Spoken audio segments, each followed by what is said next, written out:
नमस्कार, स्वागत है आप सबका हमारे खास कार्यक्रम देश देशांतर में। मैं हूं कवीन सचान और आज बात ग्रामीण भारत की। महात्मा गांधी ने कहा था कि भारत की पहचान भारत के गांवों से है और उनका मानना था कि ग्राम स्वराज के बिना देश को प्रगति के पथ पर आगे नहीं ले जाया जा सकता।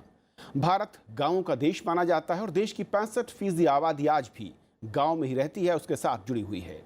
1993 में संविधान के 73वें संशोधन के जरिए पंचायती राज व्यवस्था को संवैधानिक मान्यता दी गई। देश की करीब 2.5 लाख पंचायतों में इस व्यवस्था के लागू होने से उम्मीद थी कि ग्राम पंचायतें खुद की जरूरतों के लिहाज से योजनाएं तैयार करेंगी और उसको अमली जामा पहनाएंगी और उसके लिए केंद्र और राज्य मिलकर फंड मुहैया कराएंगे, जिससे गांव में स्वास्थ्य, शिक्षा, सड़क, पेयजल, कृषि, स्वरोजगार के मुद्दे पंचायतें उस पर खुद फैसला लेंगी। आज अपने कार्यक्रम में समझेंगे कि 25 साल के बाद पंचायती राज के जरिए ग्राम स्वराज का सपना कितना पूरा, कितना अधूरा है। पंचायती राज व्यवस्था के परिणाम देश के अलग अलग हिस्सों में कितने कारगर या फिर असफल रहे और इसके पीछे के कारण क्या हैं, साथ ही इसमें और सुधार की गुंजाइश कहां पर है। हमारे साथ 3 खास मेहमान हैं। प्रोफेसर नूपुर तिवारी हैं, एसोसिएट प्रोफेसर हैं, ग्रामीण विकास में IIPA में आप हैं, आपका स्वागत है। अलका उपाध्याय हमारे साथ हैं, जो कि संयुक्त सचिव हैं ग्रामीण विकास मंत्रालय, भारत सरकार में, आपका भी स्वागत है मैम। हरवीर सिंह हमारे साथ हैं, संपादक हैं आउटलुक हिंदी के, आपका स्वागत है हरवीर जी। शुरुआत में अलका जी आपसे करना चाहूँगा, 25 साल का पंचायती राज का अब तक का सफ़र है और जिस मकसद के लिए इसे लागू किया गया, आज कहाँ पर उसे पाती हैं आप, कितना हम अचीव कर पाए हैं? सबसे इम्पॉर्टेंट बात यह कि जब से पंचायती राज व्यवस्था हमारी लागू हुई, हर साल हम ये देखते हैं कि हमारी जितनी भी RD के प्रोग्राम्स हैं, अन्य प्रोग्राम्स हैं, सभी आज की तारीख में ग्राम पंचायतों के माध्यम से या जो त्रिस्तरीय व्यवस्था है पंचायती राज संस्थाओं की, उसके माध्यम से क्रियान्वित हो रहे हैं। हर 5 साल में चुनाव हो रहे हैं, डेमोक्रेटिक एक सेटअप तैयार हो गया है और लोगों की आवाज़ बहुत बुलंद हुई है। जितनी भी डिसीजन मेकिंग है आज की तारीख में हम देखते हैं कि गांव में ही हो रही है, ग्राम पंचायत स्तर पर हो रही है और बहुत सारे अधिकार आज की तारीख में ग्राम पंचायतों में, उनकी स्थायी समितियों में उनके सदस्यों को दे दिए गए हैं। तो मैं मानती हूँ कि जो उद्देश्य था, ये था कि लोगों को हम इतना सशक्त करें, सशक्त बनाएं कि वो अपनी योजनाओं को, अपने गांव को आगे बढ़ाने के लिए सोच सकें, उसके लिए प्लान कर सकें और उसके लिए उनके पास में राशि उपलब्ध हो। ये समस्त चीज़ें आज हमारे ग्राम पंचायतों में उपलब्ध हैं। हमारे पंचायती राज की जो 3 संस्थाएं हैं पूरी तरीके से एक्टिवेटेड हैं और काम कर रही हैं। ओके, हरवीर जी, जब इसकी कल्पना की गई और आज़ादी के पहले से मैं कहूँ, जब गांधी जी का ग्राम स्वराज की बात उन्होंने की थी, उसके पीछे एक बड़ा रीज़न था कि वो तमाम चीज़ें जो इस गांव में हैं वो अगर अपने आप में सही हो, उसका सही तरीके से इस्तेमाल हो, तो शायद जो आज हम देखते हैं रोज़गार के मौक़ों के लिए लोगों का पलायन हो या फिर दूसरी समस्याएं, शायद वो नहीं आती। क्या और कुछ बड़े कारण आपको दिखते हैं कि जिसके चलते हमने इस सिस्टम को अपनाया और उसकी ज़रूरत महसूस की गई? देखिए, सिस्टम को तो अपनाना वाकई जायज़ था और एक ज़रूरत थी, क्योंकि जिस तरीके की व्यवस्था हमारी थी कि जहाँ भी सत्ता के जो सिस्टम है, आपका सेंटर है, स्टेट है और फिर आपका ज़मीनी स्तर पर जाएं तो ग्राम पंचायत के स्तर पर हम बात करते हैं, तो ये ज़रूरत तो थी। और ये जाहिर सी बात है कि आज़ादी के समय से ही जो है, जब संविधान में भी इसको शामिल करने की बातें हो रही थी, वो सब चला। लेकिन अगर आप देखें कि जो तेज़ी जब आती है, जो 73rd अमेंडमेंट जो है, उसके बाद इसको ज़्यादा तरीके से, पुख्ता तरीके से उसको एक ऐतिहासिक घटना माना गया देश में। जो त्रिस्तरीय पंचायत जो व्यवस्था है उसको लेकर के ये हुआ और काफ़ी डिबेट और डिस्कशन उस वक्त हुआ था इसको लेकर के कि कैसे इसको लागू करें। ये बात सही है कि जो चुने हुए प्रतिनिधि हैं, बहुत बड़ी तादाद उनकी है। ज़्यादातर राज्यों में समय से चुनाव हो रहे हैं, सभी में तो नहीं हो रहे हैं, लेकिन ज़्यादातर में समय से चुनाव हो रहे हैं। और रिजर्वेशन भी लागू हुआ, तो जिसमें कि जो हम लैंगिक अनुपात की बात करते हैं और जेंडर बैलेंस की बात जो करते हैं, उसमें महिलाओं की भागीदारी वो भी हुआ। और क्योंकि वो रिजर्वेशन है उस तरीके से, तो वो प्रतिनिधित्व लगातार बढ़ा है। कुछ राज्यों ने उसको बढ़ाया, 33% से जा कर के 50% तक किया। ये सब काम ठीक हुए हैं। और संसाधन जो है वो उनका प्रवाह लगातार बढ़ा है पंचायतों में। वो केंद्र सरकार से हो, ज़्यादातर केंद्र सरकार से हैं, फिर राज्यों से हैं, उस तरीके का है। ये सब ठीक है यहाँ तक जो है, लेकिन जो ग्राम स्वराज की परिकल्पना जो गांधी जी की थी कि गांव अपने आप में आत्मनिर्भर हो, संपूर्ण इकोनॉमिक एक यूनिट हो, एक इकाई हो, जहाँ पर लोग अपने संसाधन पैदा करें, उनका उपयोग करें, उनको रोज़गार के अवसर हों और अपना विकास करें। संसाधन है, प्रतिनिधि हैं, गांव में जो ढांचागत विकास है वो भी हो रहा है, उसमें बढ़ोतरी हुई है। लेकिन जब हम उसको एक तरीके से पूर्ण स्वायत्त इकाई की अगर हम बात करें, वो लक्ष्य तो अभी नहीं मिल पा रहा है, क्योंकि हमारी जो इकोनॉमी है, जिस तरीके का उसका डेवलपमेंट का मॉडल है, उसमें गांव को उतनी जगह नहीं है। उसमें क्या होता है कि जो आप कहते हैं कि गांव से पलायन, बेहतर शिक्षा और स्वास्थ्य, ये दो ऐसे महत्वपूर्ण बिंदु हैं जो कि अभी तक हमारा जो ये पंचायती राज सिस्टम जो है वो उस तरीके से नहीं दे पाया, और एक शहर और गांव के बीच में बहुत बड़ा एक लैग जिसे हम कहें वो क्रिएट हो गया है। इसको भरने के लिए लोग क्या करते हैं, वो गांव से शहर भाग रहे हैं। तो मैं कैसे मानूं कि हम लोग उतने कामयाब हुए हैं?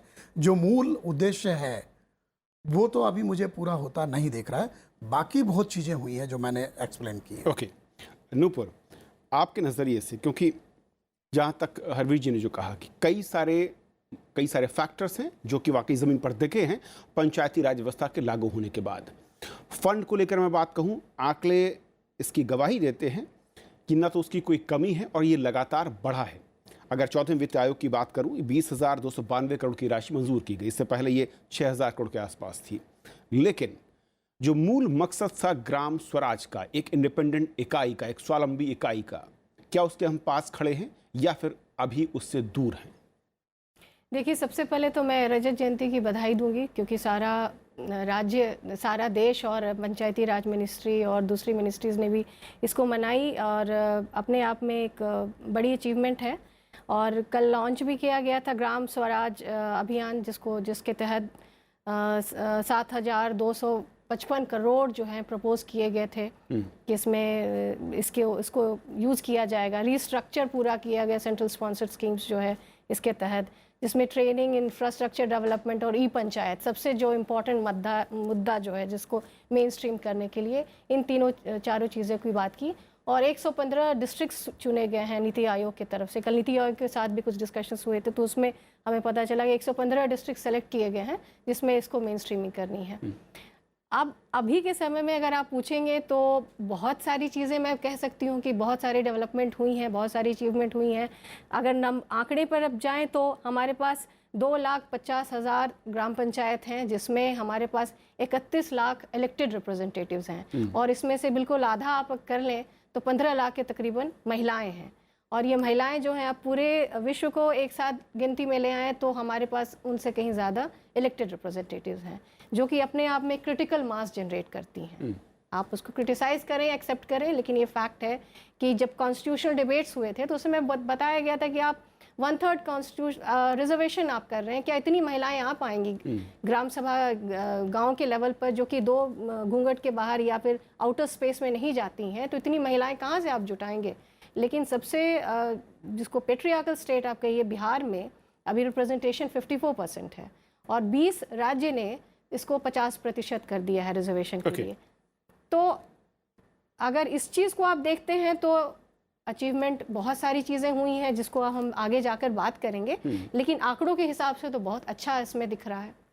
लेकिन जो बेसिक सवाल है कि जिस यूनिट को हमने, या फिर जब ये लाया गया कॉन्सेप्ट संविधान संशोधन के जरिए, एक इंडिपेंडेंट यूनिट जो कि खुद अपनी समस्याओं को देखेगी, समझेगी, उसको लेकर योजनाएं तैयार करेगी, फंड सरकारें देंगी, क्या उस लेवल तक हम पहुंचे हैं प्रैक्टिकली? क्योंकि इसमें कई सारे पैरामीटर्स तय किए गए, पंचायतों के गठन की बात हुई, अलग अलग लोगों के उसमें प्रतिनिधित्व की बात हुई, बैठकों के दौर की बात हुई, लेकिन कई जगह ऐसा दिखता है, क्या ये सच है कि वो चीज़ें सिर्फ कागज़ तक महज सीमित दिखती हैं राजनीतिक तौर पर ये ज़रूर अवेयरनेस आई और उसका फ़ायदा भी मिला, लेकिन क्या वही फ़ायदा स्वावलंबी बनाने की तरफ मिला है गाँवों को?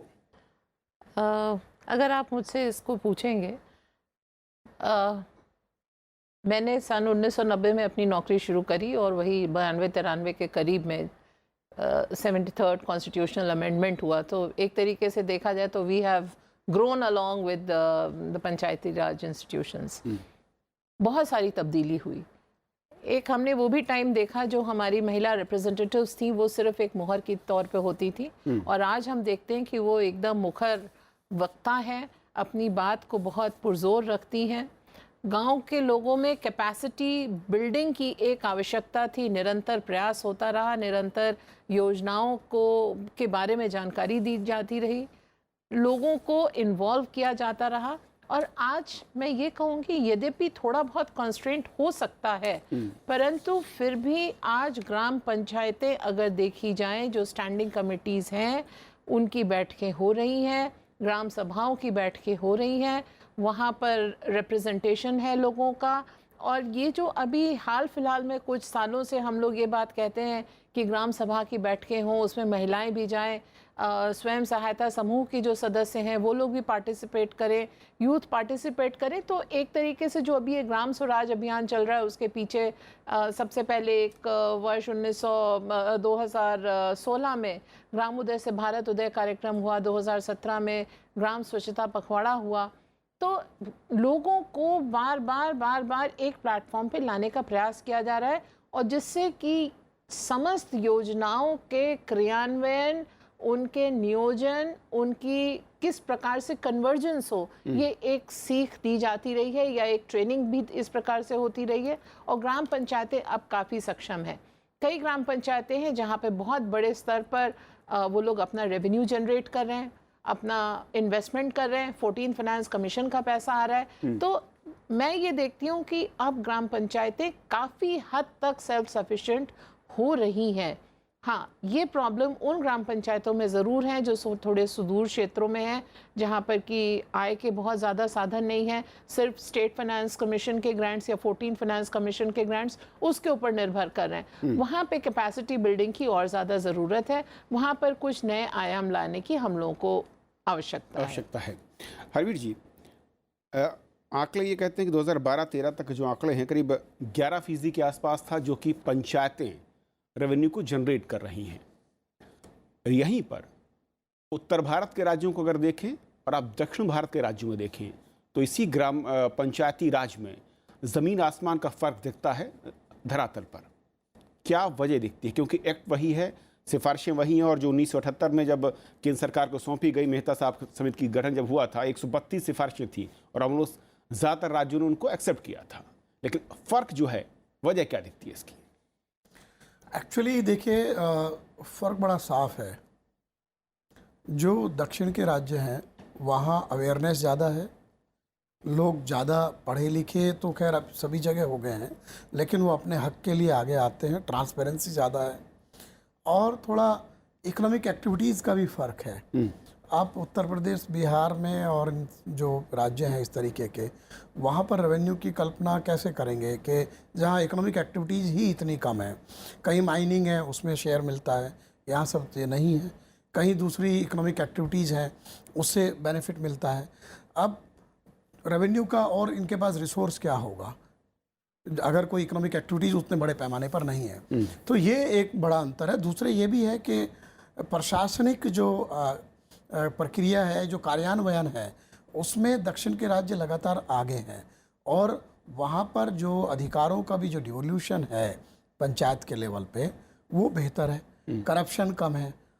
अब ये बिल्कुल सही है कि बहुत कुछ हुआ है, और किसी अच्छे काम में जितना ज़्यादा हुआ है उसको हमें नेगेटिवली नहीं लेना चाहिए, लेकिन जो कमियां हैं, जो खामियां हैं, उनको भी हमें ढकना नहीं चाहिए। बिल्कुल, क्योंकि आप देखिए कि मनरेगा में भ्रष्टाचार कहाँ ज़्यादा होता है, राशन कार्ड बनने में कहाँ भ्रष्टाचार ज़्यादा होता है, जो काम सरकार के खर्चे से होते हैं उसमें किस तरीके का जो है ये ट्रांसपेरेंसी की कमी कहाँ है।